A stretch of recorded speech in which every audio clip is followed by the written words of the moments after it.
So my name is Alex Walensky from the University of South Florida.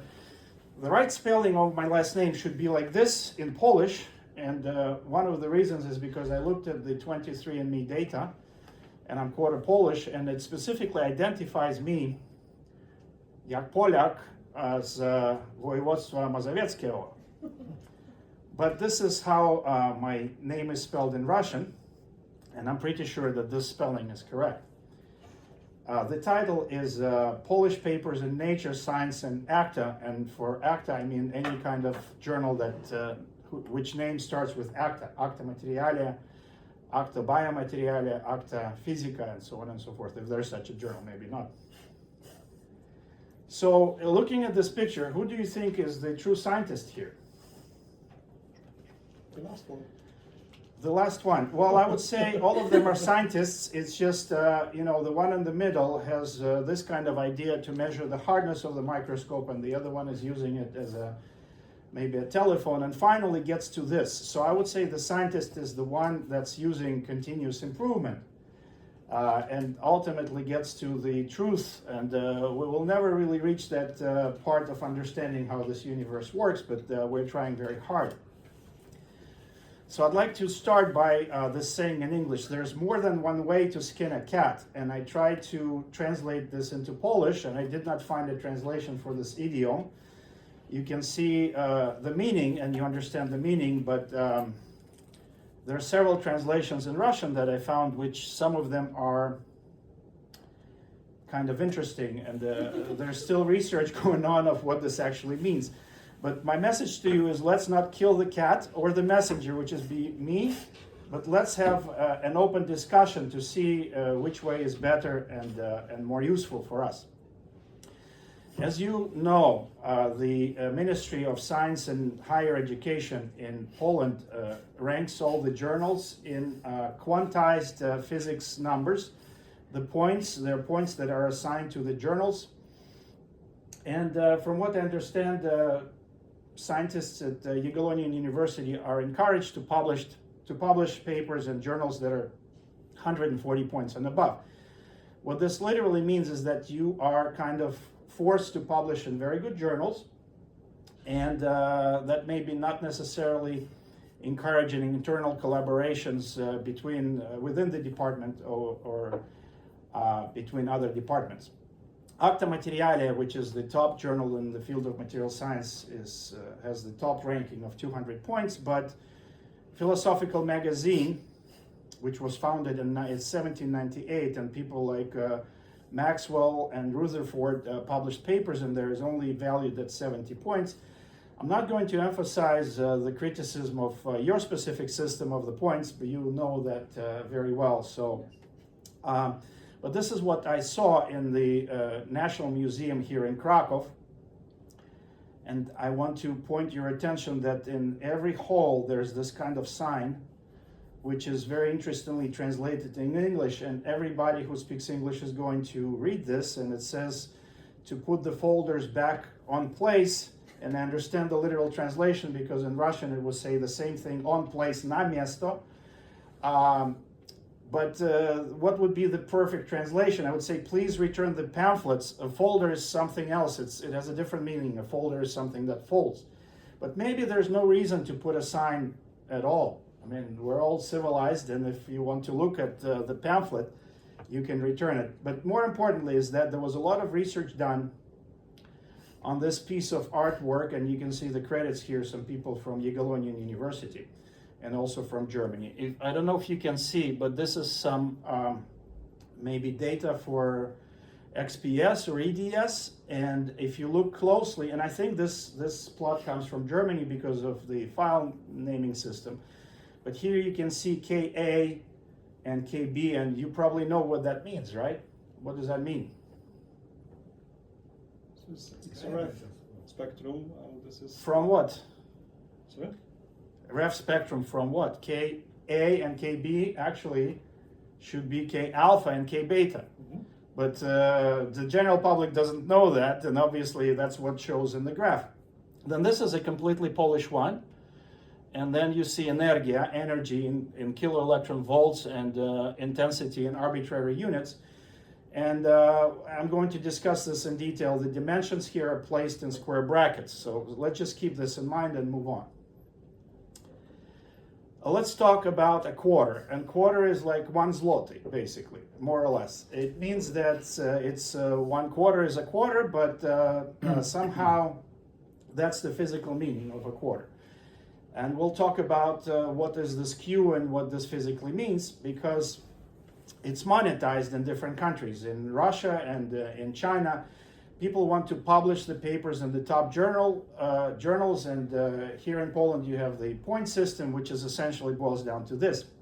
But here's some screenshot from some department of technology of modern system, complex system, and they say, and they explicitly tell you how to determine this Q factor. And I want to bring to your attention that this is actually the average percentile per article.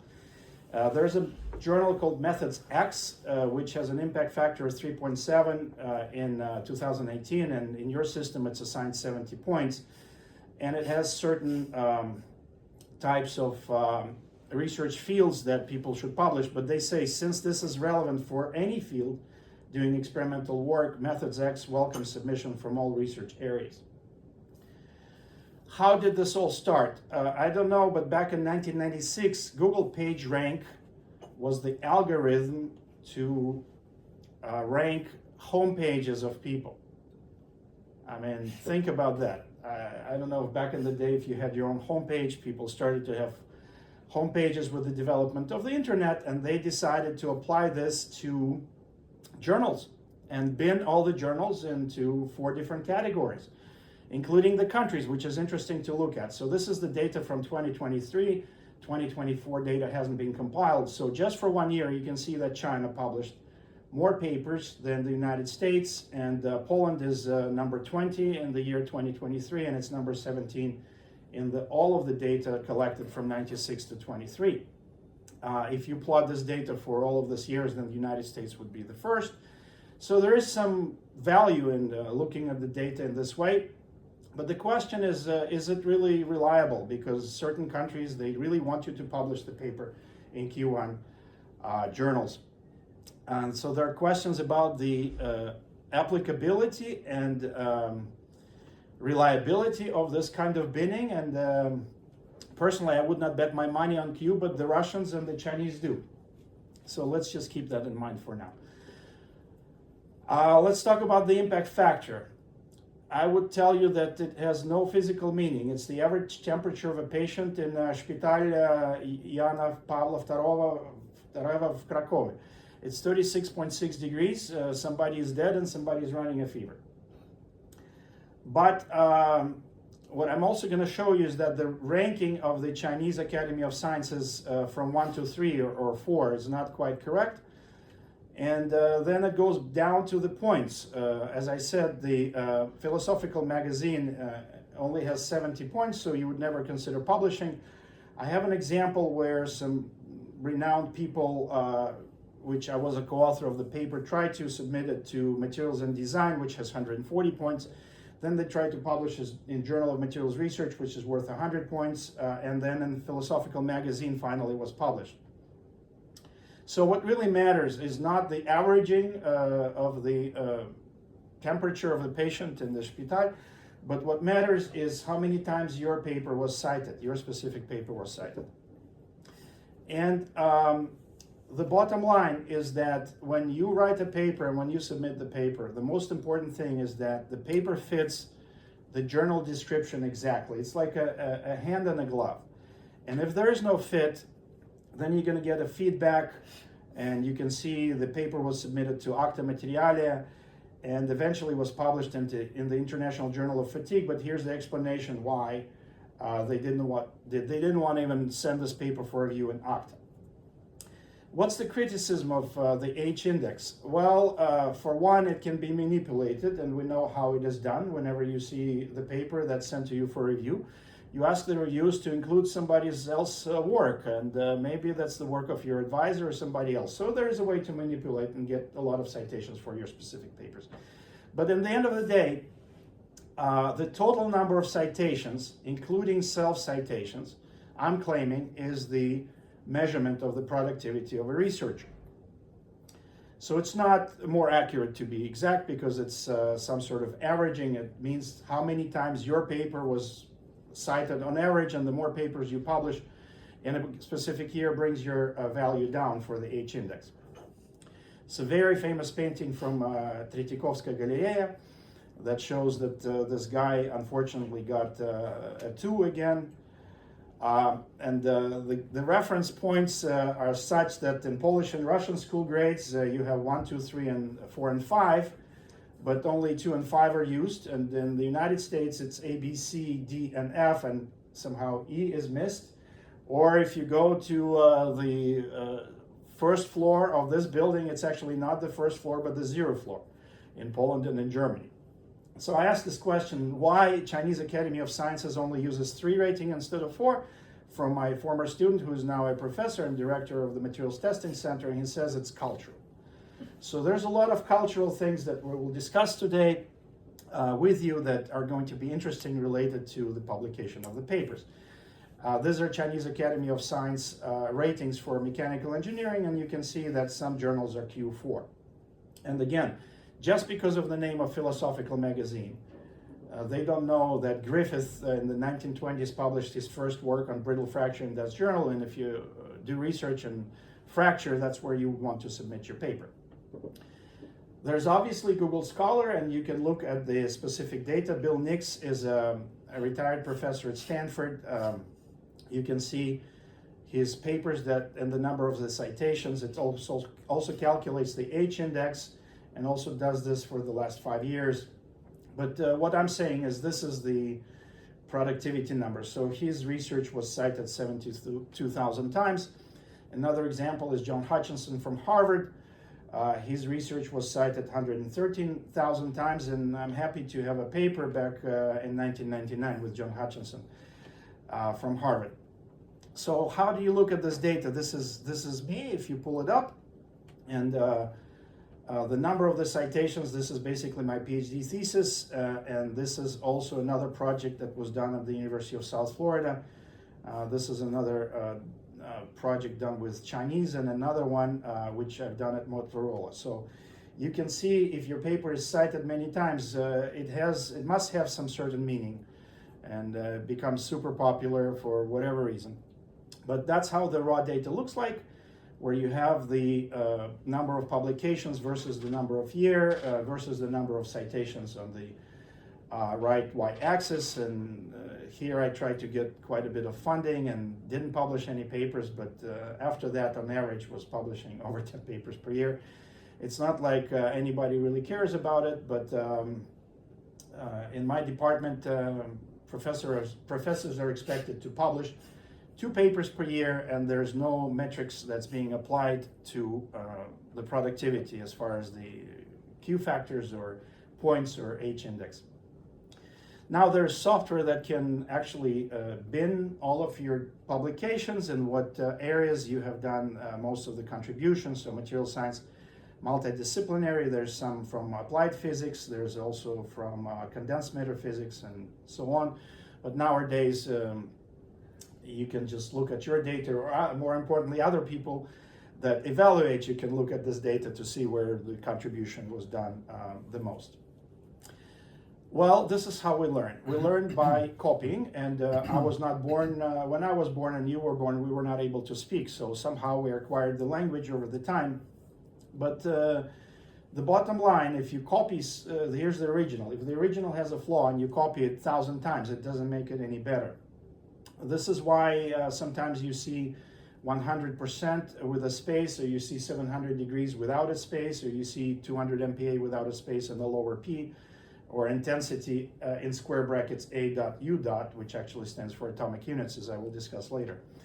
So relearning is much harder than learning correctly in the first place, and this is part of the problem. And if you are training your children in English, they'll probably speak better English than you would, because they start speaking English and learning English from a very young age. Also, another important thing is that you should have an ORCID so that everybody knows who you are. Also, I suggest that you create a profile in Google Scholar and ResearchGate Academia so everybody knows who you are. Not a problem here, but in China and Russia is the use of the official email address. Many authors use their private email address at 163.com and whatnot, and part of it is that the university in China and in Russia does not always provide the official address. Again, here it's not a problem. And maybe you want to use an expert to make the corrections of your paper, but not just English, but somebody who would know that MPA should be spelled like this and not like that, and who could correct your 700 degree C that's spelled without a degree.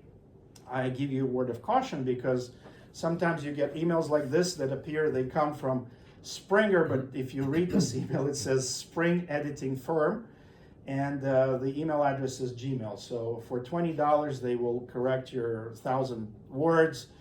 So my message to you is if you want to hire an expert, hire a real expert that knows something about the field, not just the English or something like this. Another common problem are the references. And you can see here it says Cow et al. Most of the journals require all of the authors to be listed. And sometimes I've seen some journals require only 6 authors or only 3 authors. I want to come back to this, and again, in Poland it's not a problem because it's very easy to differentiate between the first and the last name. In Chinese language, the last name comes first and the first name comes last. Also, there's no convention to write from left to right. They can write from right to left, top down, bottom up. It doesn't matter. No spaces, no punctuation. If the referees see that somebody's first name or the last name starts with a lower character, it means that this paper comes from Chinese, and that discredits the validity. It's also important to properly place the references in the text. Somehow, even for renowned scientists, it's a problem to format the references. Now, luckily enough, we have ChatGPT, so what you can do is you can format the first reference and upload the whole list to ChatGPT and say, please format the references using the same format, and it will do it for you. Otherwise, it becomes a daunting job. Let's say you submitted your paper to PhysRev and then it got rejected. Then you submit this paper to Applied Physics A, and the format for the references is different. So you have to sit there for the whole day, reformat the reference. It's a big waste of the time. Very common to make a mistake. Okay, square brackets. This is the figure from one of my papers that I published with TU Dresden. They didn't even bother to translate from German to English. So we have Zeit in minutes and Temperatur in degrees C. For now, what I want to say is please leave the square brackets for something like this, the notations that are mathematical notations. And also, my message to you is that when you write 100 nanometers in your paper, you're not putting nanometers in square brackets. So I do have 2 backup slides because I researched this topic quite a bit. There's no single reference, the origin, which will tell you to put the units in square brackets in the plots. Also, let's take a look at this table where H is in gigapascal, it's the hardness. E is the elastic modulus, it's divided by gigapascals, but then I'm plotting a quantity which is hardness squared divided by the elastic modulus to the 3rd power. So automatically you see I cannot use a slash. And this is the formatted table, and it looks much more consistent where you just put whatever it is, hardness, comma, space, and the units. And we will talk about the zeros as well, but here you can see 36.0 plus or minus whatever. There's actually ISO 80,000 standard. So please refer to that document to see what's the proper use of the square brackets. Default software setting, everybody's using Origin, and I don't know who purchased it, but you have a site license for Origin. Origin is called Origin because they put all the zeros at the origin they can, like this, and If you can tell me the reason why there are extra zeros over here, I'll be happy to hear it, but I have 1 zloty in my pocket, and if I just add 2 zeros, it becomes 100. I would love to see that. But this is one of the first graphs I made for my paper, and you can see that there's some ticks on the top axis, and there's some grids. The default settings are not something that you want to use, so you want to customize your graphs. Okay, you tell me which one you like better. Do you like the legends boxed, or do you like the legends non-boxed? Which one looks better to you? Without box. Without the box. Okay. Also, I tried to find this in Google, but in Russian culture, and apparently in Polish culture, if they put a person's name in a box, that means that they're dead. I was not able to find it in Google, but here it is. Also, please pay attention when this graph is going to be printed in black and white.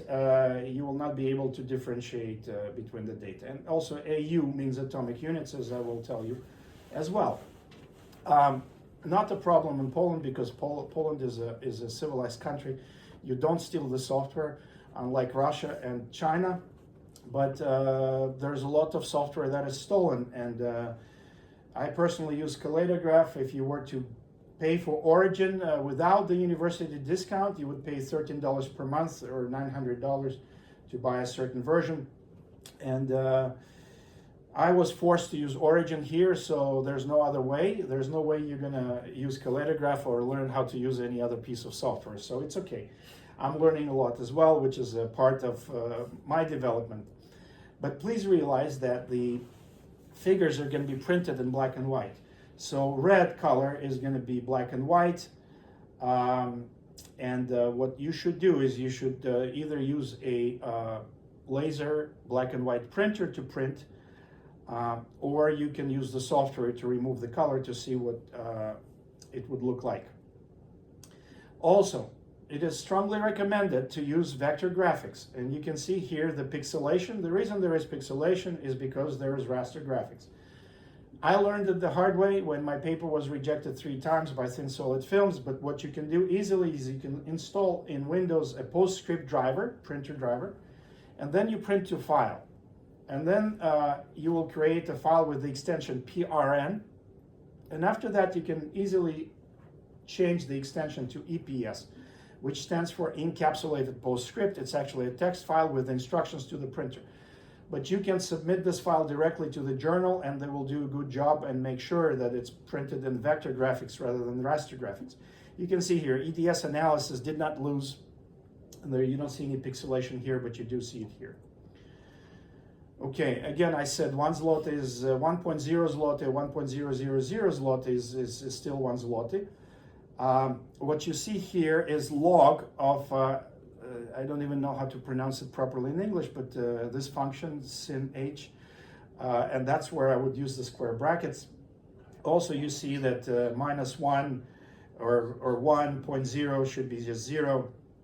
And sometimes I hear that this means precision. I don't know what kind of precision you want to show on a graph. If you can explain this to me, I'll be delighted to discuss this with you about the 0. So what's wrong with this graph, for example? First one is you have true stress that's divided by megapascals, and megapascals are misspelled. P should be capital. You can see Origin automatically puts 0.0 because the next one is 0.1. I called Origin in 2010 and I told them about it. Finally, they implemented this 10 years later in the version 2020. Version 2019 does not have this option. And also you can see that there's no data differentiation when it's printed in black and white. So there are ways to improve this plot. How do you get rid of 0 in Origin? This is how. In versions starting from 2020, there's an option that says 0 is 0 and no trailing 0. There's also a variable TLC, which will also by default will get rid of this extra zeros. You can see this is the interface from version 2019, and it doesn't have this option. The latest interesting interaction with Origin is when I saw this plot, and it says here 10 times 10 to the negative 4, and technically there's nothing wrong with that, but 10 times 10 to the negative 4 is 10 to the negative 3. And this was doing it by default. So first they asked me about the license. I gave them the Jagiellonian University license. They said, it's not your license. I said, I'm a visiting professor here. Please help me. Please treat it as a temporary license, because they sent me to this Polish company that sold the origin. And in the end of the day, they fixed this problem by creating their own text column and just plotting the text column. So I say this is a bug in Origin that needs to be fixed. Let's see how many years it will take Origin to fix this bug. Also, not your problem, but in Chinese Windows, there's a special character for degrees. And it's very visible. You can recognize it. Also, there must be a space between degrees and centigrade, but not space between 10 and degrees in this case, as we will discuss, and I'll actually show you the standard. What's wrong with this plot? The resolution is poor. You can see pixelation. Again, it would not be a problem if you used raster, if you used vector graphics. The label does not start with a capital letter. There is no space between intensity and arbitrary units. And AU actually stands for atomic units, and you can look it up. So using AU for arbitrary units is wrong. And the reason I know is because one of the reviewers told me that some time ago, and so I use it correctly. But I think there's no reason why you shouldn't be using arbitrary units instead of A.U, which stands for atomic units. Which one do you like better, the one on the left or the one on the right? It's a matter of personal preference, right? But if you look on the one on the right, you can see it's pixelated. Recently I've heard that the first thing that people look when they review papers is affiliation. Well, maybe that's the first thing, but then they're going to look at the figures, so they're going to look at the abstract, and they're going to look at the conclusions. And maybe then after that they will read your paper. This is how Facebook started, by comparing pictures of two people, the one on the left and the one on the right. Is it okay to put makeup? If I came here wearing makeup, maybe not a good thing, but if I was a female, maybe that's okay. But which one do you like, the one on the left or the one on the right? You can see there's no space on the micron bar on the right, but in fact this is the same exact person. The one on the right is the same person wearing makeup, and the one on the left is not. So the idea is to make your paper look a little better by putting makeup. But for Dziewczynka, doesn't matter.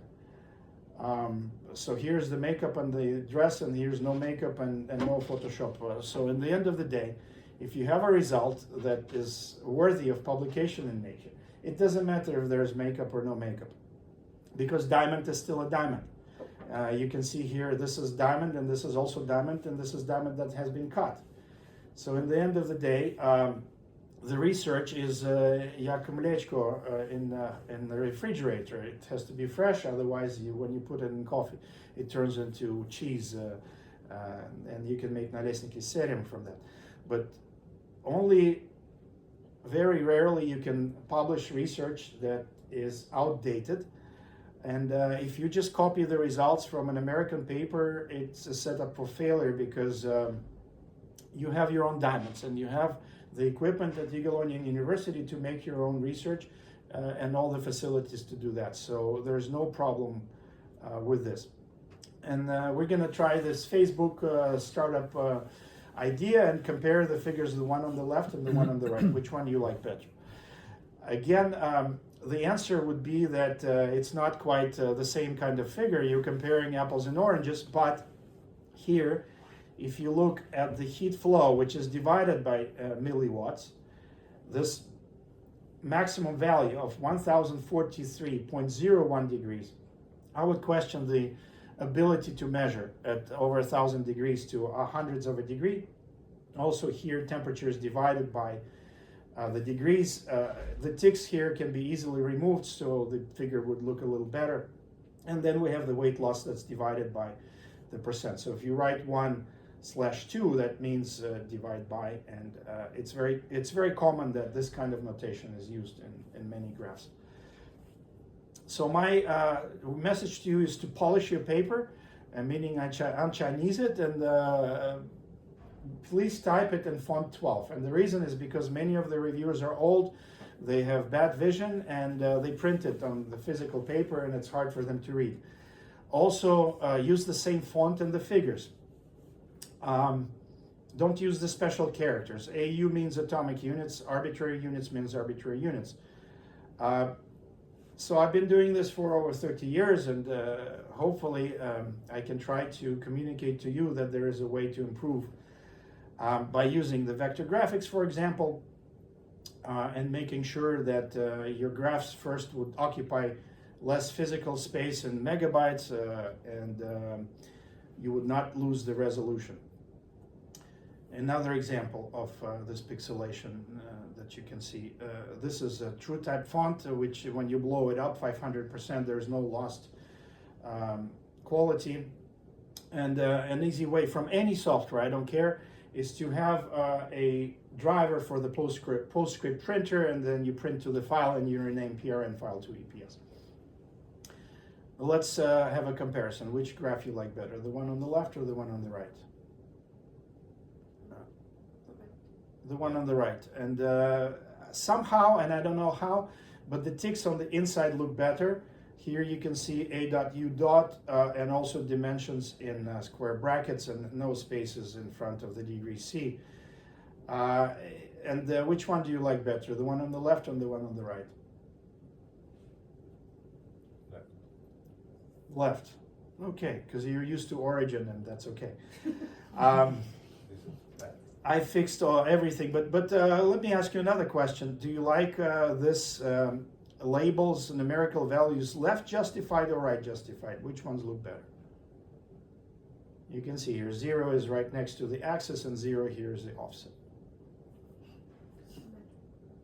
But you must like one better than the other.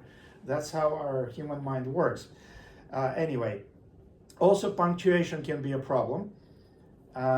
Punctuation is kind of interesting because if you have French windows, it automatically would put a space in front of the semicolon. And this is the train station in Moscow called Stanция Библиотека имени Ленина, Vladimir Ilyich Lenin, and they use no spaces. I don't know who did this, but this is right there.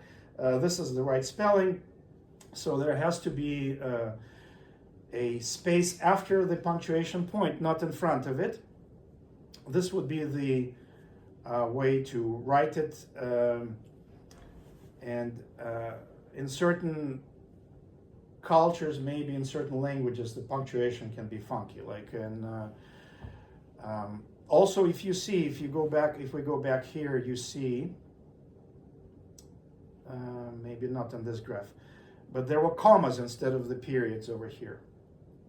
So in Polish, you separate the decimal point with the comma and not a period. If you want to go to the source, which I strongly recommend you do, there's DIN 461, a German document from 1973. And I was amazed by the quality of the graphs that they made in 1973, God bless them. If you look at ISO 80000-1 from 2022, this is the standard. I only got the previous version. They want money, and maybe I will request one from my library. But there it explicitly says a Celsius temperature from -7 space degrees C to +5 degrees C. This is a message for Marta specifically because she keeps arguing with me about this space with the degrees. Okay, let's talk about equations. Which one do you like, the one on the left or the one on the right? Let's start with this. Both are For the guys. compact. The one on the right, because the brackets are spanning through the whole thing. And the other thing that happens in China quite a lot is they use, instead of using Microsoft Equation Editor, they use MathType. And MathType is $64 for a year. Again, please don't steal the software, which is not a problem in Poland, but in China it is a problem.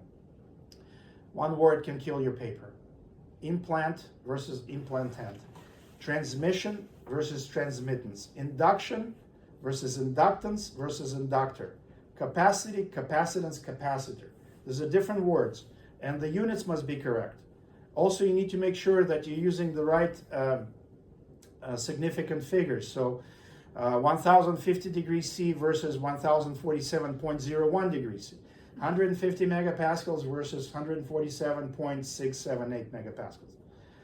Also, quite often people use the words first Li and second Li, and technically there's nothing wrong, but it's a Chinese cousin in their first and last name. First Li and the second Li. And please do not invent the words. Z61 alloy is positiver than that of, but negativer. And I haven't seen this in Polish, but I've seen it in other papers, and that's what happens when you try to literally translate certain words from your native language to another language, English. The other thing I've seen is, what are you pointing to? And in certain cultures, it's the other way around. So just like you would point to that. So whenever you use arrows, you would point to what you're pointing. But this is what happens sometimes. Again, looking at this example, when it's printed in black and white, you will not be able to, I literally printed it and took a picture of it. You will not be able to differentiate. But there's a way to put the symbols like this, and then you only put those symbols on certain data points, and that's the way for you to differentiate between the data, even when it is printed in black and white, like it will be in the journal. Lin Mei Chao is a graduate student that I worked with when I was on sabbatical in China last time, and she got an award from the Chinese government. Mei Chao, so in Chinese, United States is Mei Guo, and Mei Chao is American money, so her nickname was $1. But we published 2 papers, and this was regarding pitting corrosion in duplex stainless steel. So she performed SKPFM. You can see that along the grain boundaries there's higher current. And in 3 years of experiments, this was the only image I was able to find that was publishable. My message to you, please make beautiful figures, because that's the first thing that reviewers are going to look at. And sometimes there's no way to avoid the color, like this, for example, and this is one of the raw diamonds. So you ask your boss to pay for color prints, and it roughly costs $1,000 per page, but it may be worth it because there's no way to represent something like this without the use of a color. So it's okay to spend some money if you have it in the budget. If you don't have it in the budget, it's okay to find $1,000 to print something in color that's very beautiful. So if you want to publish papers in Acta Materialia, you need to read papers in Acta Materialia. My advisor, Bill Gerbrick, was subscribed to this journal personally, and he had all of the journals from the beginning on the shelf in his office. You want to publish in Nature, read more papers in Nature. You should also read at least 1 paper per day, and that's what I used to do, just to keep up. Also, it helps to read the review papers, because in one paper you can get a lot of information. Also, you can review other people's papers. That's how you learn. Copyright I will skip, because this is the topic that requires a separate seminar. I don't know if you know what plagiarism is or what is self-plagiarism, but whenever you write the experiment description, there's a tendency to just copy from your previous paper, and then technically it is self-plagiarism. So write the description from scratch of your experiment, even though it may be the same. Attend conferences, and I used to attend the Materials Research Society conference. This is the one that's coming up in Boston in November, and they still have the call for papers, so you can submit your papers. There's nothing wrong with publishing at MRS. I published 33 papers with MRS. The reason is because I didn't want to wait for 2 years to see my paper published in a journal. It's also good for students, and the turnaround time is 6 months. So I'm sure there's a AIP meeting, and there's a specific physics meetings, and you probably organize a specific meeting in Zakopane. So it's a very good way to present your ideas to other people to look at. Polish your paper. In here we use this kind of toilet, and this is the Chinese toilet, and we use the regular utensils versus chopsticks. And you can see that there is no trap for some of the Chinese plumbing, which has been a big puzzle for me, so I published these papers in some kind of journals. I found also this problem in Poland in case somebody removes this strap. I don't know why somebody would do it, but I've seen people do it. And then you have the sewer lines exposed. Use ChatGPT. The best thing is to format the references. It works perfect. And also you can say, please, ChatGPT, please write a paper in Nature about titanium oxide photocatalysis, and then the next day you submit and it's accepted. That would be the great idea, but you know, you can check English, which is very good. And I know that you can publish papers in Nature because the sky is no limit, really. But there's no ChatGPT in China. If you try to go to the website, it doesn't give you that. I didn't realize that there's no Yahoo in China since whatever, the 2021, so I couldn't read my email. There's only Baidu. There's no Google Maps, or Google Voice, so if you have an Android phone, forget about it. It's not going to work with all the services that are used to if you go to China. Only Baidu. But the problem with Baidu is that they trained their AI models based on Chinglish texts, so it's no good. They can say whatever they want, but only WeChat that they have. So these are the most useful papers that I published, and they're published in Predator journals because I didn't worry about this, because sewer gas leakage is a crisis in China and nobody pays attention to it. And other papers related to health that I thought that I have academic freedom to publish, to share with people, and this has been very useful so far. These are some examples of my best figures. And here you can see it took a while to produce a plot like this. Here's another one. If I were to improve anything, I will make the ticks a little bit shorter. And then this is another one where there was some photography involved, and you know, you need to put something that you can put a reference. So this is the best I could do so far. And you can see if you like it. If you like it any better. See, I couldn't use a slash here because it's E, comma, space, volts over the millimeter. So volts divided by the millimeter. This is a meaning for the slash. Okay, in conclusion, I suggest that there's a way to unlearn and learn again how to do it better and to polish your paper. And to do that, you need to read other people's papers and have your own idea and conduct your own research, because you have the world-class equipment and world-class facilities at Jagiellonian University that other places simply don't have. And believe me, I have been to and done research in different countries. Again, in the China, in Russia, they should not be stealing the software. And the sky is no limit. So if you want to publish, I can help you. Thank you so much. Thank you. Thank you, Alex, for presentation. Okay. Oh, Now you can grill me. Well, wait. There's another one.